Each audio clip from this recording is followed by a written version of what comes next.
Hello everyone, welcome back to my channel. Welcome to my সংসারের আবার একটা নতুন ভিডিওতে। তো তোমরা সবাই কেমন আছো? আশা করছি ভালোই আছো। চলো আবার একটা নতুন দিন তোমাদেরকে সাথে নিয়ে শুরু করছি ভিডিওটা। দেখতে থাকো, সারাদিন কী কী না হয় সবটাই চেষ্টা করব শেয়ার করার। এই বউ কোথা থেকে আসলো?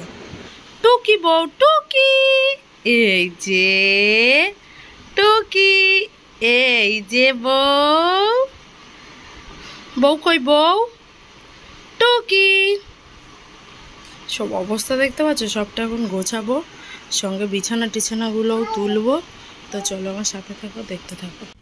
এ হে এ বউ, এ বউ, এ বউ। সকালের খাওয়া কাঁচা লঙ্কা, লবণ, সর্ষের তেল দিয়ে ভেন্ডি ভাতে মাখা, সুতো জড়িয়ে দিয়েছিলাম। আর এইদিকে দেখো ভেন্ডির অবস্থা দেখো। নামবি না মেয়ে, নামবি না ওপরে। আমি কিন্তু ধরতে পারবো না। নাম যা, পড়ে যা, আমি ধরবো না। আমি পারবো না ধরতে, আমি ধরবো না, বললাম না ধরবো না। উপরে ওঠ, উপরে ওঠ, উপরে ওঠ। দেখছো তো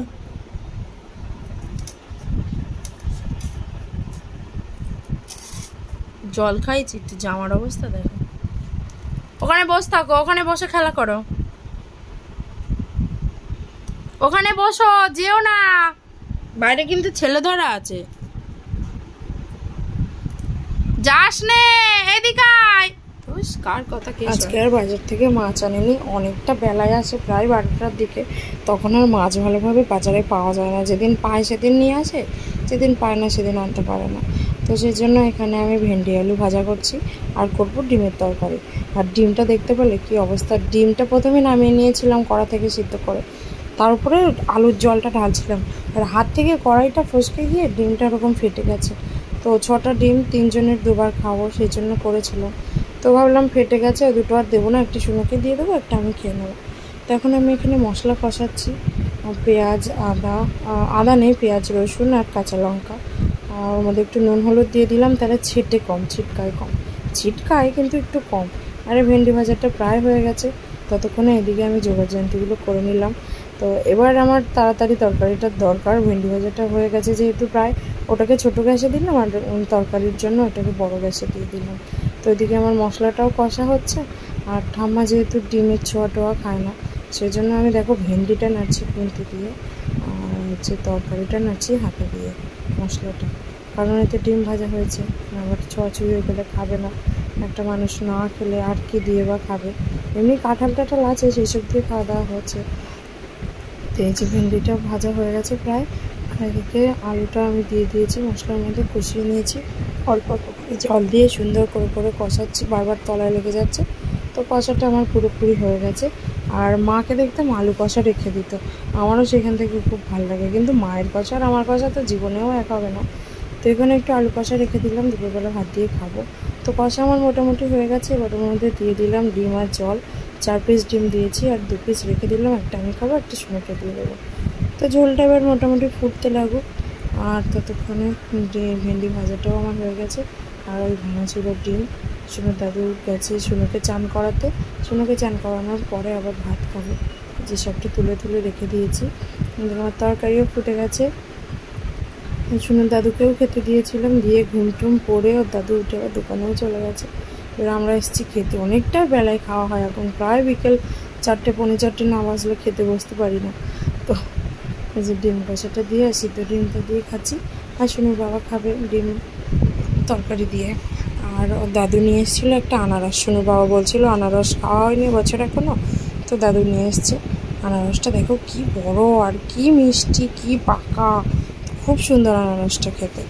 এখানে আমি কাটছি বসে বসে, আর ওর বাবা, দাদু, বম্মা, সুনো সবাই মিলে বসে আছে গোল করে। সুনোর ঠাম্মা বাড়ি থাকলে ঠাম্মা বসে বসে কাটে, আর আমরা সবাই এরকম বসে বসে খাই।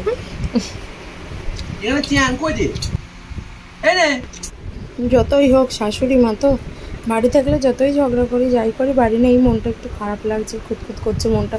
যেটাই খেতে যাচ্ছি মনে হচ্ছে মা এটা ভালোবাসতো, মা থাকলে মা এরকম করে করতো। তো আমি তো আনারস কোনোদিন কাটিও নি, সোনুর দাদু বলে বলে দিল, তাই সেইভাবে আমি কাটলাম। আর আনারস খাওয়া না তো, দেখো আনারস তরমুজ খাওয়ার থেকে খোসাই বাদ গেছে 100 কারি। তখন রান্নাবান্না কমপ্লিট, আমার আধের আনারস খাওয়া চলে এসেছি রান্নাঘরে। রান্নাটাও রাত্রিরে করতে হবে, দুটো ভাত করব আর ডিমের ঝোল আছে, আর একটু যা ভাজা টাজা আছে শুনুর বৌমা কাঁঠাল দিয়ে আর এই দিয়ে খেয়ে নেবে, অসুবিধা হবে না। এই যে দেখো নেই বলতেই চলে, ওইগুলো পুরালে হয়ে যাবে একজনের মতো। আর এই ভাতগুলোকেও মিশিয়ে দেব। আর এদিকে চিড়ে রোদে দিয়েছিলাম 2 দিন ধরে, ভালো করে গরম হয়নি, তো চিড়ে ভাজাটা আছে, তো সেটাই একটু একটু করে ঘুরিয়ে ঘুরিয়ে নিচ্ছি। একসঙ্গে একবারে সবটা ঘুরাচ্ছি না, একটু ঘুরাচ্ছি, খানিকক্ষণ পর আবার একটু ঘুরাচ্ছি, করে করে পুরোটা করে নিচ্ছি আমি। আর এই মিক্সারটা হয়ে আমার যা উপকার হয়েছে না, তো তোমরা তো দেখতেই পাচ্ছ, নড়তে চড়তে খাবার করব মিক্সার, তরকারি করব মিক্সার, সবটাতেই আমার লাগছে মিক্সারটা। আর যে মেয়ের জন্য একটু ডালিয়া করছে, দেখতে পাচ্ছ কতটা খাবার ওই বড় বাটির তলায় একটুখানি পড়ে আছে। আর এইদিকে অবস্থা দেখো, দাদুর পেটের উপরে বসে বসে টিভি দেখা হচ্ছে। তো এবার খেতে দেবো সবাইকে, ভাবলাম তোমাদের সঙ্গে এটা একটু শেয়ার করি। তো দেখো ঘরে ঢুকতে পারছি না আমরা ফুল গাছের জন্য, এত সুন্দর করে ফুল গাছটা তো ফুলে ভরে গেছে। আর এখন যেহেতু অম্বুবাচী চলছে, সেই জন্য গাছ ভর্তি ফুল, সেই জন্যও তোমাদের সঙ্গে একটু শেয়ার করলাম। আজকে তো রাত্রিরে অম্বুবাচী 9টার মধ্যে ছাড়িয়ে যাবে, কাল থেকে আবার আর গাছে ফুল থাকবে না, সব গাছে ফুল ভর্তি, দেখছো সব গাছে কি সুন্দর ফুল। তো আজকের মতো এটুকু, আবার দেখা হবে নতুন একটা ভিডিওর সঙ্গে। ততক্ষণ তোমরা সবাই ভালো থেকো, সুস্থ থেকো, আমাকে এভাবে সাপোর্ট করতে থেকো। অসংখ্য ধন্যবাদ তোমাদের সবাইকে, অনেক অনেক ভালোবাসা দিচ্ছ তার জন্য আমার তরফ থেকে তোমাদের সবাইকে অনেক ধন্যবাদ।